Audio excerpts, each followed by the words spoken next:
Well, US President Donald Trump says he is disappointed with Putin's lack of progress to reach a peace deal after the Alaska summit.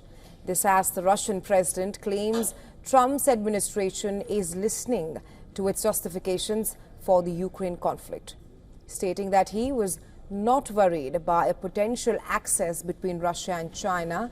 He claimed he has learned things about Russian President Vladimir Putin and the Ukraine war and wants a peaceful settlement. He suggested there could be consequences if progress towards a meeting between Putin and Ukrainian president is not made. I have learned things that will be very interesting. I think in the next few days you'll find out. Will there be any consequences if there isn't some type of announcement of a meeting with President Putin and President Zelensky? Yeah, and what could those consequences be? We're going to see what happens. We're going to see what they do and what happens. I'm watching it very closely. Last week they lost 7,000, between the two countries, 7,313 soldiers, to be somewhat exact, for no reason whatsoever. And they're Russian and they're Ukrainian, but, you know, they're soldiers. I want to see it end.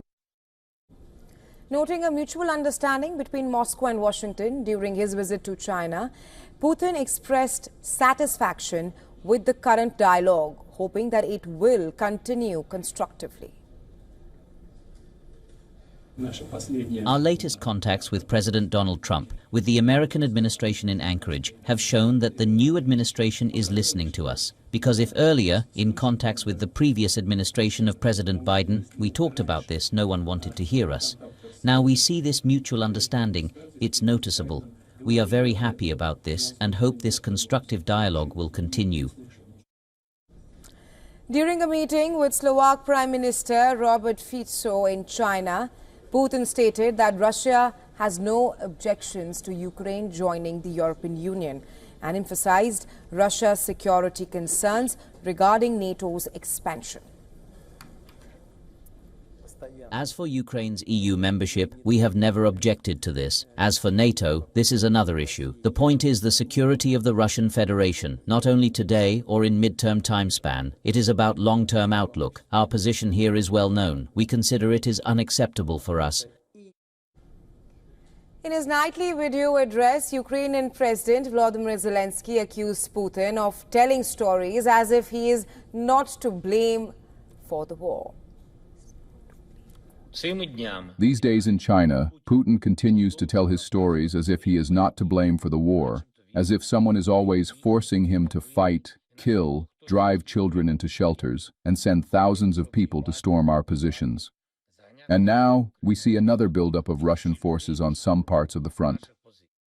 According to reports, European allies are ready to contribute to security guarantees for Ukraine after a peace deal, but they are awaiting tangible American support ahead of a meeting of Ukraine's President Volodymyr Zelensky with allies in Paris on Thursday. The French president's office said they are ready to take on their responsibilities as long as the US takes on theirs. Now, German Chancellor Friedrich Merz of Germany has ruled out deploying German troops to Ukraine before a ceasefire. In an interview, described Putin as perhaps the most serious war criminal of our time. He is a war criminal. He is perhaps the most serious war criminal of our time, the one we currently see on a large scale. And we simply need to be clear about how to deal with war criminals. Leniency has no place here.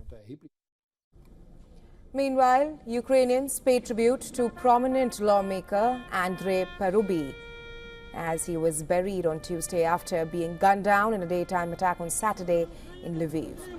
Police detained the alleged gunman and claimed that they suspected Russian involvement.